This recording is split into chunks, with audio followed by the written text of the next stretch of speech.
Hello there, and welcome to another Swiggin Steve's Bargain Beer Reviews. Now, this may be one of the last beer reviews I do in this surrounding, because I am moving. Pasture's new, I'm moving from South Yorkshire, and I'm actually moving to a place just outside Pontefract, and so I actually be classed as West Yorkshire. So I've gone from South York to West Yorkshire, so it's quite sad. I love this place, so I'm going to be very sad to leave, and it's why I've not had many reviews up recently. I've got a lot going off, moving, young child, etc. So thanks for watching. Thanks for keeping everybody else that's reviewing beers. Brilliant stuff. I love watching everybody else's reviews. But thanks to those people that do keep watching and subscribing and whatever. It's really good. I am hopefully going to keep pushing and pushing. I'm looking forward to moving. I'm looking forward to moving to West Yorkshire. Actually, I spend a lot. South Yorkshire's great. It's great for beers. Even Rotherham at the moment's got little craft. These little pubs opening up at the moment, these little micro pubs and all that jazz. Sheffield's amazing, as people already know. Doncaster's not too bad, Barnsley's a bit sketchy. So I'm looking forward to investigating Wakefield a bit, Pontefract, Leeds more, which would be great. In fact, I don't think I've ever had a night out in Leeds, would you believe? I'm from Yorkshire, I've never had a night out in Leeds, but here we go. So, I'm moving to West Yorkshire, so no better way to start this beer review than actually reviewing a beer from Yorkshire, from West Yorkshire, from Leeds. Possibly the biggest selling beer in Yorkshire. So what do we know about Tetley? So they've changed the design on it. So they've re-established themselves. They've got rid of the jockey. Maybe the jockey looks a little bit old-fashioned and they're trying to access a younger market or something. I don't really know. But it's not reviewed. It's not brewed in Leeds anymore. It's brewed in somewhere in Northampton or Wolverhampton, something like that. It used to be brewed in Leeds. Quite an old brewery. It was called Leeds Brewery originally, if I'm not mistaken, but there were another brewery called Leeds, a micro brewery, and then they called it Tetley's Brewery, Leeds Tetley's Brewery. It did at its peak, I think, employ about 1,000 people, maybe more. So it was a very big brewery. I think it eventually got closed down, knocked down in 2011, something like that. Some other people know more. If you're from America, you'll know Tetley it's one of those beers that will have travelled, have been exported. One of those British beers that has been exported, like Pedigree, like London Pride, that sort of thing, that you get a lot everywhere before all the big real ales hit town. I am gonna waffle on a little bit on this review. One of the things I'm going to talk about is putting things into context a little bit. So we're going to start here at 2000. So the year 2000, I finished school and I went to college. When you go to college, obviously that's when you start getting served at pubs and stuff like that. And everywhere, probably just before 2000 as well, up to 2000, probably sold lagers, and then it would have a couple of beers, if you're lucky, that were beer and not lager. And they would be on draft, on keg, and they would likely to be Tetley's, Boddington's, John Smith's, or possibly something else, maybe. One of those three, more often than not. Maybe John Smith's Magnet, if you were lucky. So that was it, and that was probably my introduction to it. And I remember drinking this and much preferring it to lager. Where when I was getting out, I always think, oh yeah, I think I'd rather have beer than that. It don't gas you up as much as lager does. And cheap lager, you soon realise, isn't actually that nice, especially when it's a bit warm as well. And you quickly learn that. Well, I quickly learned that anyway as a student. So that was my introduction to real ales, I suppose, Tetley, because that was, at that time in 2000, was probably the only beer that you could get in most pubs, especially most pubs that as a student you'd heard of or you could access, you know.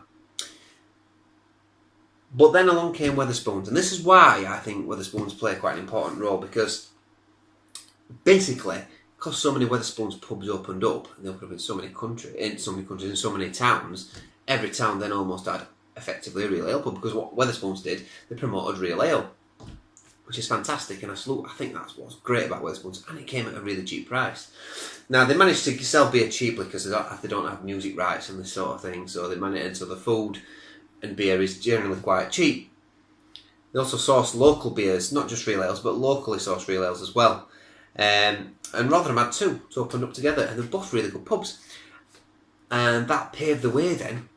So from about 2002 to 2005, I remember going to Derby. I went to the university in Derby, and by that time, nearly every pub was having at least one real ale, or started to have one real ale, and after 2005 onwards, most pubs did. It's massive. It became everywhere, and not only that, as a knock-on effect of that, people were demanding it in supermarkets, so you got more bottled beers. So it weren't just Tetley's, it weren't just London Pride, it weren't just Badger beers, it were other things that came in as well. So I think a lot, and I do think Wetherspoons we've got a lot to thank for that, because they've introduced it to everybody, and real ale pubs have always been there, right? They didn't invent real ale pubs, but they were in select areas, or they weren't in every town, whereas it made real ale more accessible for people. So I'm going on a tangent here, but let's go back to Tetley's. Now Tetley's was the biggest selling cask beer in the 1980s, I believe. I read that somewhere recently. So, you know, the cask ale's always been there and thereabouts, but it fluctuated. There were a lot of dodgy beer going around in the 70s and 80s, a lot of cheap lager and stuff, and nightclubs that weren't keeping beer and stuff properly, and it tasted pretty rank, to be fair. From what I weren't there then, but from what I gather from my dad and other people that have talked about it. So John Smith's, here we go. Let's see what it tastes like. Oh my god, there we go. It's obviously it's nitro, so it doesn't really matter how we pour it. We can sort of just pour it as high as we like, so the bits going on the table, we can go over here like that, we can go down like that. It doesn't really matter, we can just throw it in there. As you can see, it's quite lively. And because it's nitro, we get this lovely sort of manufactured head, which I don't mind, if I'm honest with you. I don't mind the head. I think it makes it taste creamy, and it probably makes a less exciting beer taste a little bit more drinkable, shall we say. Murphy's do it, John Smith's do it. I've just had an Easter Coast IPA from Green King. They've started doing theirs like this. Speckled Hen used to do it, and I quite like it. I quite like the nitro stuff. So anyway, we've got a nice chestnut coloured beer. So going back to Tetley's again. So I think Tetley's introduced me to real ale. Is cutting a long story short, and I've got a lot to thank for that. You know, in many ways. Maybe Tetley's didn't strictly introduce me to real ale. Maybe my dad did, or maybe drinking John Smith's Magnet at one of the only pubs I could get served in when I was a kid did. I don't know. But anyway, here we go. We've got 2 fingers worth of, maybe a bit less. It's just perfect, isn't it? It's absolutely perfect. It's a good job it did get spilled on the table because it wouldn't have fit in. It's not really. I'd rather it didn't fall on the table than I drunk it, to be fair. But yeah. So you're getting like a brown sugar. I always feel like you get a bit of a brown sugariness from there. I think they used to brew it with brown sugar, if I recall. It's got that sort of thing going on. It's like a baked bread smell, maltiness, malt. It smells quite pleasant, really. It's got a baked bread smell to it that's quite pleasant. And it's got a little bit of a fruity smell to it. A little bit of a fruity smell. Dried fruit. Possibly coming through there. Oh, very light, you know. To actually pinpoint an actual fruit would be difficult, but it is coming through. There is a bit of a fruitiness coming through. It's quite nice, actually. Even through all that thick head, you know. Can get in there. Probably slight appliness. Apples, you know, fruit that's just turned, that sort of smell. I know I've mentioned that before. Looking at fruit on there, so I think I wouldn't say it's got an orangey smell. An orange zest. No, I wouldn't go as far as that at all. But dried fruit, it's got like it reminds me of like a slight raisininess maybe, or like even like a cranberry. You know, raisininess, that sort of thing. Slight pruniness maybe. But yeah, there we go. I've got quite a nice chestnutty sort of colour to it. Cheers, everybody. It's a new beginning.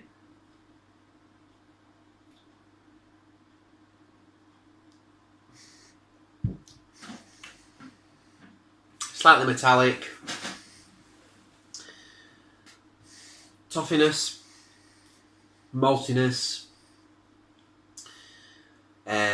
The brown sugary flavour coming through, quite sweet, quite well balanced. The thing is with these nitro beers, they all taste quite similar. They've almost got like a nitro-y taste, which is because of this head, this big fluffy head, this big sort of like... But listen, I like these beers. I like these kind of beers actually, and they're refreshing. This is incredibly refreshing for today. It's a very hot day, and it's easy to drink. It's very suppable, which is probably why I liked it when I was a kid. And the thing is, it's 3.6%. So when I was there necking pints when I was younger, everyone was saying, "God, Steve, you can hold your beer well," and I'd be like, "Yeah, well." But actually, in comparison to a lager, which is 4 to 5%, which everybody else were drinking, that's probably why I could handle a little bit more, you know. But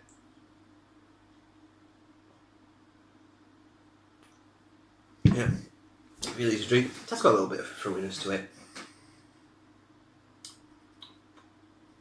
Like dried fruits. A little bit of raisiness to it for me. Like a baked bread toffee-ness on there. It's got a slight lingering bitterness, which is quite dry actually on the back of the tongue. God knows what hops they're using it. Some sort of British hop. It don't tell you anything on here. It just says serve cool for best results. Pull the tab and listen to the surge pour down the side of your glass in one smooth movement. Bitter. Brewed and canned in UK, Joshua Tetley Unlimited, Northampton. Yes, it's back in Northampton. Is that the talking? I don't think. Did they talk like that in Northampton? I don't know. That's just Wolverhampton. They don't talk like that in Northampton at all. So in Northampton, they've got like a tower, haven't they, to test lift shafts. It's like a big tower in the middle of Northampton somewhere. I'm sure it's Northampton. I saw it on motorway coming back. I'm sure I did. Anyway, I do digress. The beer. So how much did this come for? Well, it was $2.99 for 4 cans. I don't know what that works out as. 70 something p a can, and we've got 440 mils there. So 70 odd p for that drink, let's say, or it might be 70 odd p. I don't know. 70 something p. And that came in from Home Bargains. Is it worth it? Yeah. It is actually. At the moment, I'm absolutely skint, and I'm more than happy to. What solicitors' fees I've got to pay. Buying and selling a house is horrible, by the way. It goes on and on and on, and it's like a never-ending light, and it feels like it costs more and more and more, and that's without having to pay for things for your new house and bills and stuff, because we're having to balance 2 mortgages at the moment because it's not sold ours. So yeah. Anyway, I'm not going to go too much into that, but this is definitely it's worth the money. It's worth the money, but I'm not going to give it an amazing score. It's pretty. It's nice enough. It's nice enough, but it's hard to see past a 6. But it might get a high 6 for the price, so I'll give it like a 6.8. 6.8 for the price. I think it's okay. It's nice and smooth. It's drinkable. After 2, though, it's boring. It is really boring, and it is refreshing after 1. You can probably have another one, and then it's something a bit better. It does remind me. It's like flashbacks of when we used to go out drinking, and your first one was lovely, and then after that you don't even notice what you're drinking anymore because it goes back so easily and it doesn't taste right. That's what it reminds me of.